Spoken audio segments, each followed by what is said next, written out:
Voici la fête que tu crées pour allumer le feu qui renouvelle.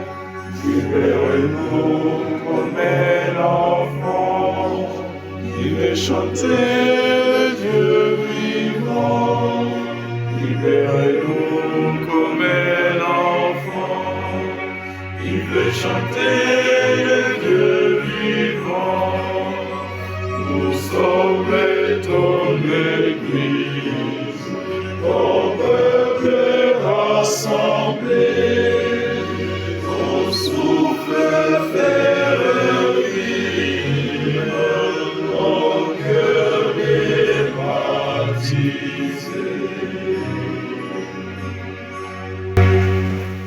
Nous sommes réunis au nom du Père et du Fils et du Saint-Esprit. Amen. La grâce de Jésus le Christ notre Seigneur, l'amour de Dieu le Père et la communion de l'Esprit Saint soient toujours avec vous.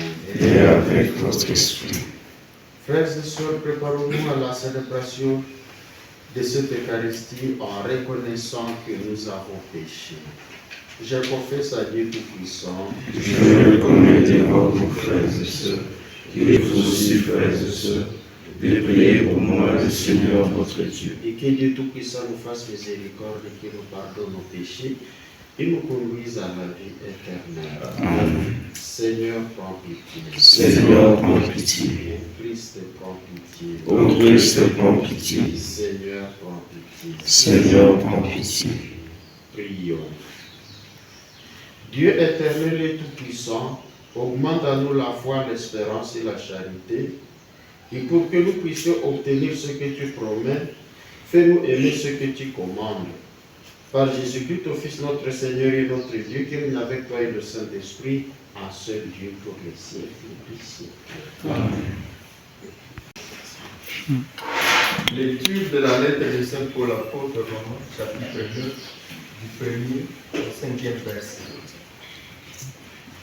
Frères, j'affirme ceci dans le Christ, car c'est la vérité, je ne mens pas. Et ma conscience me rend témoignage dans l'Esprit Saint. J'ai dans le cœur une grande tristesse, une douleur incessante. Pour les Juifs, mes frères des races, je souhaiterais même être maudit, séparé du Christ. Ils sont en effet les fils d'Israël, ayant pour eux l'adoption, la gloire, les alliances, la loi, les cultes, les promesses de Dieu. Ils ont le patriarche, et c'est de leur race que le Christ est né. Lui qui est au-dessus de tout, Dieu béni éternellement. Amen. Parole du Seigneur. Nous rendons grâce à Dieu.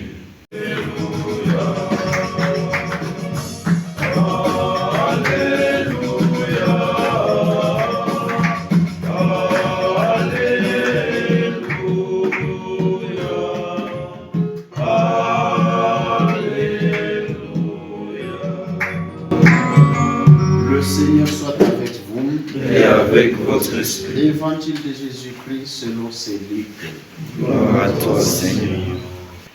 Un jour de sabbat, Jésus était entré chez Joseph le pharisien pour y prendre son repas et on l'observait.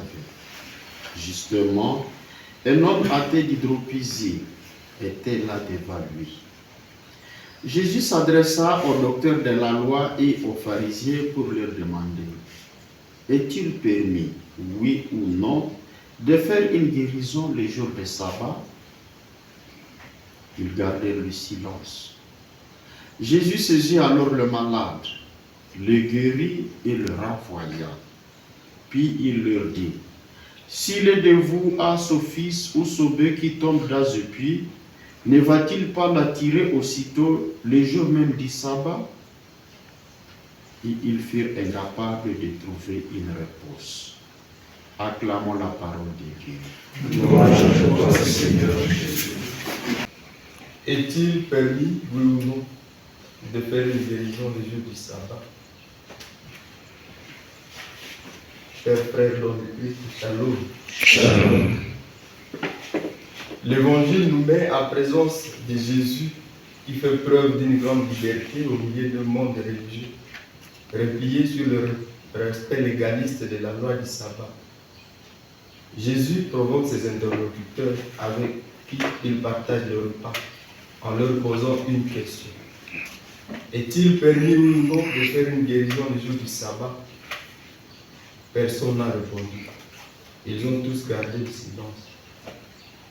Le silence des pharisiens à la question de Jésus lui montre au fond leur hypocrisie, leur manque de compassion à l'égard des malades. Cependant, Jésus, sensible à la misère de cet homme malade, n'a pas su se retenir. Il s'est senti dans l'obligation morale de répondre à la souffrance de l'homme créé à l'image de Dieu. L'état de l'homme malade a convoqué Jésus à sa responsabilité le jour du sabbat, jour où tout travail est interdit. Par son attitude, Jésus nous enseigne que le malade, les souffrants, ne sont pas des cas pour faire une étude théorique, mais des gens devant qui l'on ne peut pas rester indifférent. La priorité de Dieu, c'est l'attention aux plus faibles, aux malades, aux pécheurs, aux blessés de la vie, à ceux qui souffrent en silence de n'être pas compris ni entendus. Ce qui importe pour Jésus, c'est sauver l'homme créé à l'image de Dieu, lui redonner sa dignité, car la gloire de Dieu, c'est l'homme vivant, dit Saint Irénée de Lyon. Par son action, Jésus nous donne aujourd'hui une interprétation authentique du sabbat. Il lui restitue son vrai sens. Le sabbat a été fait pour l'homme et non l'homme pour le sabbat. Le sabbat était jour de communion entre Dieu et l'homme, jour de libération de l'esclavage, jour de délivrance des forces du mal, jour de miséricorde, jour de témoignage de l'évangile dans le monde. À l'exemple de Jésus, lui qui a bravé l'interdit, lui qui a violé la loi du sabbat pour guérir le malade, l'évangéliste Saint Luc nous appelle aujourd'hui à ne pas être esclave de la loi face au bien. Le bien est à faire en tout temps. Et d'ailleurs, en le faisant, c'est la meilleure part qui reste. Soyons fidèles à nous-mêmes, faisons le bien dans notre tranquillité, indépendamment de la loi, indépendamment des principes qui ne nous aident pas à nous ouvrir à la misère de l'autre. Cette tranquillité, saint Augustin l'appelle sabbat du cœur. À la suite de Jésus, faisons de cette journée une œuvre de création. Et méfions-nous de tout ce qui peut assécher notre cœur.